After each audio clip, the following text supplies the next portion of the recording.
नमस्कार, मी प्रशांत फाटक। आज भाद्रपद कृष्ण प्रतिपदा शके 1947 सादर करत आहोत ठाणे वार्ता। पाहूया काही ठळक घडामोडी। राज्याचे उपमुख्यमंत्री एकनाथ शिंदे यांच्या हस्ते टेंभी नाका येथे आयोजित नवरात्र उत्सवाचे मंडप भूमिपूजन। अनंत चतुर्दशीला महापालिका क्षेत्रात 9,861 गणेश मूर्तींचे भावपूर्ण विसर्जन। कृत्रिम तलावातल्या विसर्जनात 67% वाढ।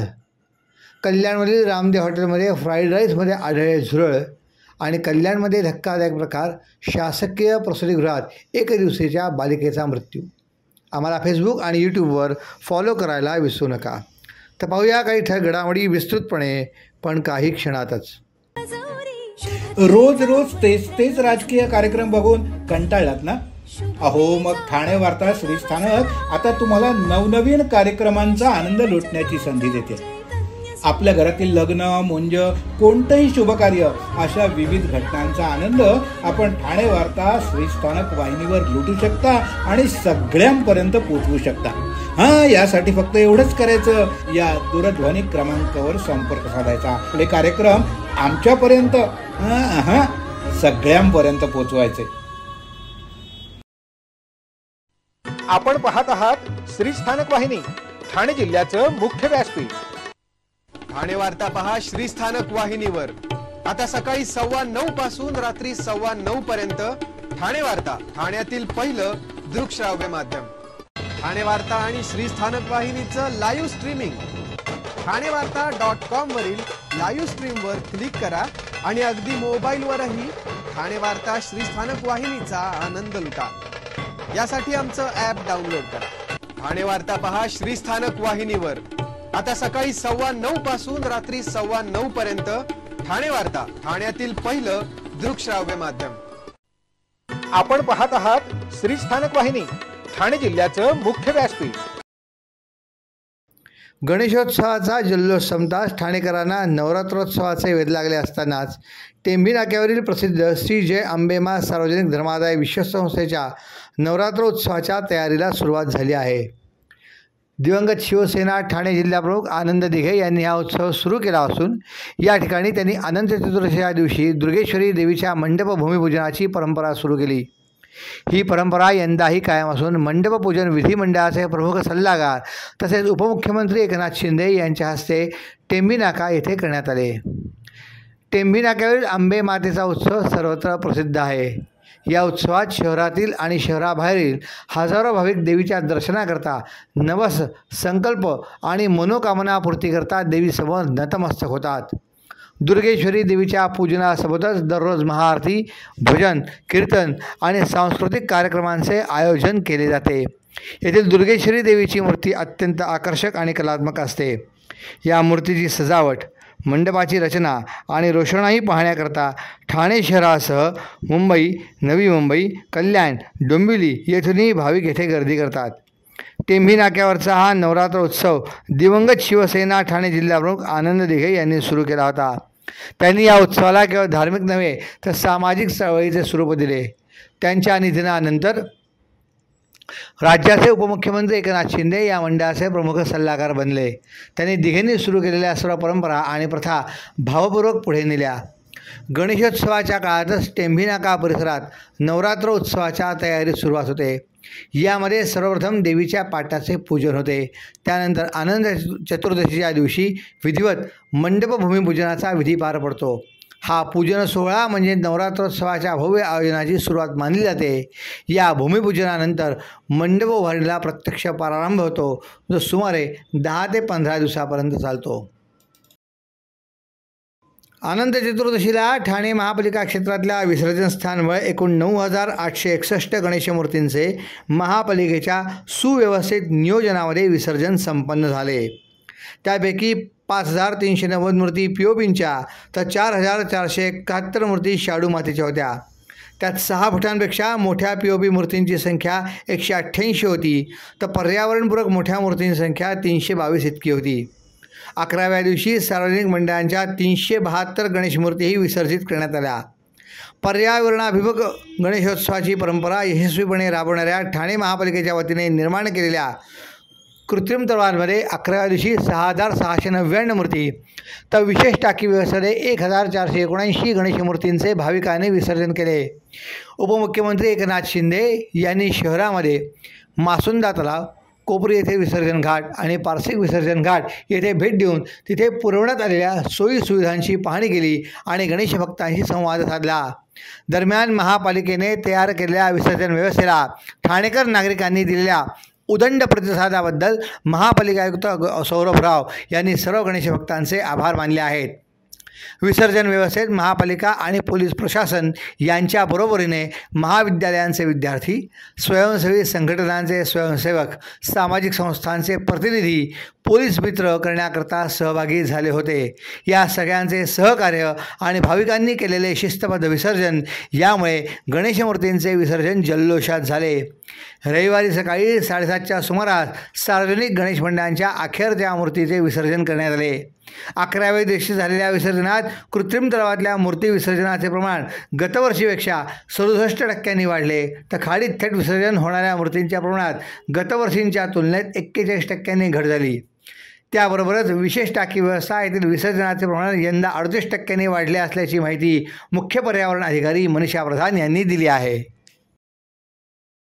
लाडक्या गणरायाला निरोप दिल्यानंतर वेध लागतात रे नवरात्रोत्सवाचे. दरवर्षीप्रमाणे हा उत्सव भव्य दिव्य स्वरूपात पार पाडण्याचे आयोजन करण्यात येत आहे. ठाणे क्रीडाई MCHIने दरवर्षीप्रमाणे रासरंग कार्यक्रम आयोजित केला आहे. मात्र ठाण्याच्या वेशीवर मॉडेला चेकनाका येथे होणारा रासरंग यावेळी शहराच्या मध्यवर्ती असलेल्या वर्तकनगर येथील रेमंडच्या पटांगणावर रंगणार आहे. नवरात्र उत्सव म्हटले की ठाणेकरांच्या हृदयात खास उत्साह जागा होतो. या उत्साहालाच नवी उभारी देण्याकरता रासरंग ठाणे 2025 पुन्हा एकदा ठाण्यात सज्ज झाला आहे. क्रीडाई MCHI ठाण्याचे अध्यक्ष सचिन मिराणी यांच्या नेतृत्वाखाली सकाळी रेमंड ट्रेड शो हॉल येथे भूमिपूजन करण्यात आले. संगीत, नृत्य आणि भक्तीचा संगम रासरंगमध्ये पाहायला मिळणार आहे. 22 सप्टेंबर ते 1 ऑक्टोबर दरम्यान रोज संध्याकाळी 7 वाजता आरती, बॉलिवूड व टेलिव्हिजन सेलिब्रिटींची खास उपस्थिती राहणार आहे. सेलिब्रिटी गायक श्रीराम अय्यर, मेहुल गंगर, अंबर देसाई, कविताराम, तेजदान गढवी, शीतल बारोट यांची रंगतदार मैफल आणि अंकर हेमाली सेजेपाल यांचे खास सूत्रसंचालन यामुळे रासरंगाची रंगत आणखीन वाढणार आहे. उपमुख्यमंत्री हरित अभियानात ठाणे महापालिका क्षेत्रात वृक्षारोपणाचा संकल्प करण्यात आला आहे. त्या अनुषंगाने सलग दुसऱ्या वर्षी गणेश विसर्जनाकरता येणाऱ्या नागरिकांना शेवग्याच्या वृक्षांची मोफत रोपे वाटण्यात आली. रेतीबंदर आणि इतर विसर्जन घाट येथील एकूण 5,000 शेवगा रोपांचे वाटप करण्यात आले. उपायुक्त मधुकर बोडके आणि उद्यान निरीक्षक केदार पाटील यांनी या अभियानाचे संयोजन केले. तर यावर्षी निर्माल्यापासून बायो कंपोस्टिंग पद्धतीने खत करण्याकरता ठाणे महानगरपालिकेच्या घनकचरा विभागाच्या खत प्रकल्पात निर्माल्य जमा करण्यात आले. कोलशेत, कौसा, ऋतुपार येथे बायो कंपोस्टिंग प्रकल्प कार्यान्वित आहेत. अखेरच्या दिवशी मूर्ती विसर्जनादरम्यान सुमारे 32 टनाहून अधिक निर्माल्य संकलित झाले आहे. या निर्माल्यावर प्रक्रिया करून त्याचे सेंद्रिय खत तयार केले जाणार आहे. तसेच निर्माल्यांमधील अविघटनशील घटकांचे वर्गीकरण करून ते पुनर्प्रक्रियेकरता पाठवण्यात येणार आहे. 1.5 दिवसांच्या मूर्ती विसर्जनानंतर 17 टन निर्माल्य जमा झाले तर 5व्या दिवशी 8 टन एवढे निर्माल्य जमा झाले तर 7व्या दिवशी 16 टन निर्माल्य जमा झाले. यावर्षी एकूण 73 टन एवढे निर्माल्य जमा झाले. त्याचबरोबर 2 टनाहून अधिक प्लॅस्टिकही जमा झाले. कल्याण शहरातले प्रसिद्ध रामदेव हॉटेल पुन्हा एकदा चर्चेत आले आहे. काही दिवसांपूर्वी एका ग्राहकाच्या जेवणामध्ये लोखंडाचा तुकडा आढळल्याची घटना ताजी असताना आता पुन्हा एकदा फ्राईड राईसमध्ये झुरळ आढळल्याने ग्राहकांमध्ये संताप व्यक्त होत आहे. मुंबई महानगरपालिकेत उच्च पदावर कार्यरत निकिता जाधव या कल्याणच्या रामदेव हॉटेलमध्ये पार्सल घ्यायला गेल्या होत्या. पार्सल घेऊन निकिता घरी गेल्या. घरी त्यांची मुलगी जेवत असताना त्यामध्ये झुरळ आढळले. धक्कादायक बाब म्हणजे तो फ्राईड राईस त्यांच्या मुलांनी खाल्ला आहे. मुलांना काही झाले तर याला जबाबदार कोण असा सवाल उपस्थित केला आहे. या प्रकरणी पोलिसात तक्रार दाखल करण्यात येणार असल्याची माहिती जाधव यांनी दिली. सलग घडणाऱ्या घटनांमुळे रामदेव हॉटेलच्या स्वच्छता व्यवस्थेवर गंभीर प्रश्नचिन्ह निर्माण झाले असून ग्राहकांमध्ये तीव्र नाराजी पसरली आहे. उल्हासनगर महानगरपालिका निवडणुकीसाठी शिवसेना शिंदे गट आणि टीम ओमी कलानी यांच्यात युतीची घोषणा झाली आहे. मात्र आमची युती शिवसेना शिंदे गटासोबत आहे, भाजपासोबत नाहीच, असे टीम ओमी कलानी यांनी सांगितले. एवढेच नव्हे तर भाजपाच्या एका नेत्याच्या विधानावर प्रतिक्रिया देताना भाजपात किती गुन्हेगार आहेत हे बोलण्याचे धाडस टीम ओमी प्रवक्ते कमलेश निकम यांनी दाखवले आहे. एकीकडे शिवसेना शिंदे गट आणि टीम ओमी कलानीमध्ये युती, तर दुसरीकडे भाजपा प्रदेश अध्यक्ष रवींद्र चव्हाण यांच्या उल्हासनगर महानगरपालिकेत भाजपाचा महापौर बसणार असल्याचा दावा करण्यात येत आहे. यामुळे येणाऱ्या निवडणुकीमध्ये उल्हासनगरातल्या महायुतीमध्येच तिढा वाढल्याची चर्चा सुरू झाली आहे. रोज रोज तेच राजकीय कार्यक्रम बघून कंटाळलात ना? अहो मग ठाणे वार्ता श्रीस्थानक आता तुम्हाला नवनवीन कार्यक्रमांचा आनंद लुटण्याची संधी देते. आपल्या घरातील लग्न, मुंज, कोणतंही शुभकार्य अशा विविध घटनांचा आनंद आपण ठाणे वार्ता श्रीस्थानक वाहिनीवर लुटू शकता आणि सगळ्यांपर्यंत पोहोचवू शकता. यासाठी फक्त एवढंच करायचं, या दूरध्वनी क्रमांकावर संपर्क साधायचा. आपले कार्यक्रम आमच्यापर्यंत सगळ्यांपर्यंत पोहोचवायचे. आपण पाहत आहात श्रीस्थानक वाहिनी, ठाणे जिल्ह्याचं मुख्य व्यासपीठ. ठाणे वार्ता पहा श्रीस्थानक वाहिनीवर. आता सकाळी 9:15 पासून रात्री 9:15 पर्यंत ठाणे वार्ता, ठाण्यातील पहिलं दृकश्राव्य माध्यम. ठाणे वार्ता आणि श्रीस्थानक वाहिनीचं लाईव्ह स्ट्रीमिंग ठाणेवार्ता.com वरील लाईव्ह स्ट्रीमवर क्लिक करा आणि अगदी मोबाईलवरही ठाणे वार्ता श्रीस्थानक वाहिनीचा आनंद लुटा. यासाठी आमचं ॲप डाउनलोड करा. ठाणे वार्ता पहा श्रीस्थानक वाहिनीवर. आता सकाळी 9:15 पासून रात्री 9:15 पर्यंत ठाणे वार्ता, ठाण्यातील पहिलं दृकश्राव्य माध्यम. आपण पाहत आहात श्रीस्थानक वाहिनी, ठाणे जिल्ह्याचं मुख्य व्यासपीठ. कल्याणमध्ये एक धक्कादायक प्रकार घडला असून कल्याणच्या शासकीय प्रसूतिगृहात एका दिवसाच्या बालिकेचा मृत्यू झाला आहे. KDMCच्या वसंत व्हॅली शासकीय प्रसूतिगृहामध्ये हा मृत्यू झाला असून डॉक्टर आणि कर्मचाऱ्यांच्या हलगर्जीपणाचा गंभीर आरोप बाळाच्या नातेवाईकांनी केला आहे. ऑक्सिजन न लावल्याने बाळाचा मृत्यू झाल्याचा आरोप नातेवाईकांनी करत या बाळाच्या मृत्यूची माहिती तब्बल 1.5 ते 2 तास हॉस्पिटलने लपवल्याचे नातेवाईकांनी सांगितले. ही घटना घडल्यानंतर बाळाच्या नातेवाईक आणि शिवसेना अधिकाऱ्यांनी रुग्णालयात गोंधळ घातला होता. तसेच संबंधित डॉक्टर आणि स्टाफवर कठोर कारवाईची घरच्यांनी मागणी केली आहे. तर खडकपाडा पोलीस ठाण्यात तक्रार दाखल करण्याची प्रक्रिया सुरू करण्यात आली आहे. मुसळधार पावसात देखील वाघ्याच्या राजाची मिरवणूक अतिशय जोशामध्ये निघालेली पाहायला मिळाली. शिवसेना सचिव संजय मोरे यांच्या अधिपत्याखाली या मंडळाचे सर्व कामकाज चालत असून मोठ्या प्रमाणात पाऊस असून देखील नागरिकांनी अतिशय मोठा उत्साह विसर्जन मिरवणुकीमध्ये दाखवल्यामुळे ही विसर्जन मिरवणूक अतिशय मोठ्या प्रमाणात साजरी करत असल्याचे शिवसेना सचिव संजय मोरे यांनी सांगितले. तसेच या मिरवणुकीदरम्यान महाराष्ट्रातले नव्हे तर संपूर्ण देशातले विविध पारंपरिक नृत्य कलाविष्कार देखील साकारण्यात आले असल्याचे संजय मोरे यांनी सांगितले. एकनाथ शिंदे हे मुख्यमंत्री हो असे गणरायाकडे साकडे मागत शिवसेना शाखा भवानीनगर गणेशोत्सव मंडळाची विसर्जन मिरवणूक विविध महाराष्ट्रातल्या पारंपरिक नृत्याविष्काराने सादर करत शिवसेना कोपरी पाचपाखाडी विधानसभा क्षेत्रप्रमुख एकनाथ भोईर यांच्या मार्गदर्शनाखाली मिरवणूक काढण्यात आली. तर या मिरवणुकीपूर्वी गणरायाकडे महाराष्ट्रातले शेतकरी, कष्टकरी, महिला, भगिनी या सर्वांच्या सुखसमृद्धीसाठी साकडे देखील घालण्यात आले. कल्याणमध्ये लाडक्या बाप्पाला भक्तिमय वातावरणात निरोप भक्तांनी दिला.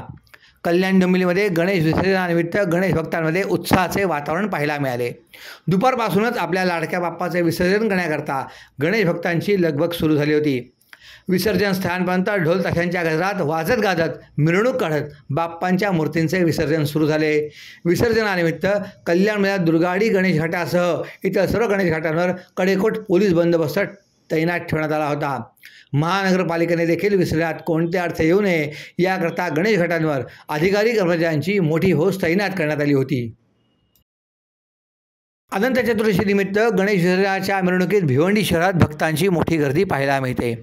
या निमित्ताने परोपकार संस्थेच्या वतीने मुंबई, भाईंदर, ठाणे आणि भिवंडी परिसरात 5 ते 5.5 लाख वडापावचे मोफत वितरण करण्यात येत आहे.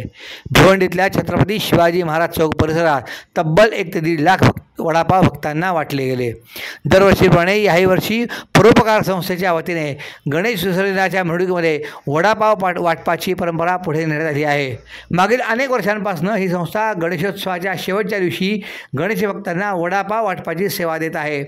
यावर्षी देखील या सेवेकरता तब्बल 1 महिन्यापासून तयारी करण्यात आली होती.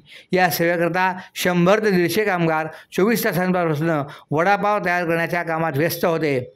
विसर्जनाच्या मिरवणुकीला सुरुवात होताच या वडापावचे वितरण परोपकार संस्थेच्या स्वयंसेवकांकडून करण्यात येत असते, अशी माहिती आयोजकांनी दिली.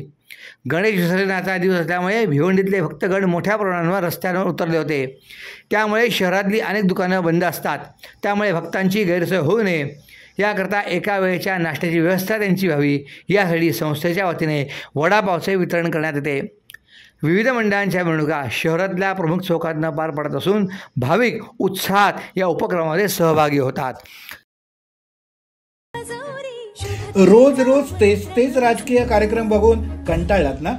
अहो मग ठाणे वार्ता श्रीस्थानक आता तुम्हाला नवनवीन कार्यक्रमांचा आनंद लुटण्याची संधी देते. आपल्या घरातील लग्न, मुंज, कोणतंही शुभकार्य अशा विविध घटनांचा आनंद आपण ठाणे वार्ता श्रीस्थानक वाहिनीवर लुटू शकता आणि सगळ्यांपर्यंत पोहोचवू शकता. यासाठी फक्त एवढंच करायचं, या दूरध्वनी क्रमांकावर संपर्क साधायचा. आपले कार्यक्रम आमच्यापर्यंत सगळ्यांपर्यंत पोहोचवायचे. अहो, आपण आपलं घर स्वच्छ, सुंदर, नेटनेटकं ठेवतो ना, मग आपण आपल्या शहराच्या बाबतीत उदासीन का? आपलं शहर स्वच्छ, सुंदर आणि नेटनेटकं ठेवणं ही आपली जबाबदारी आहे, हो ना?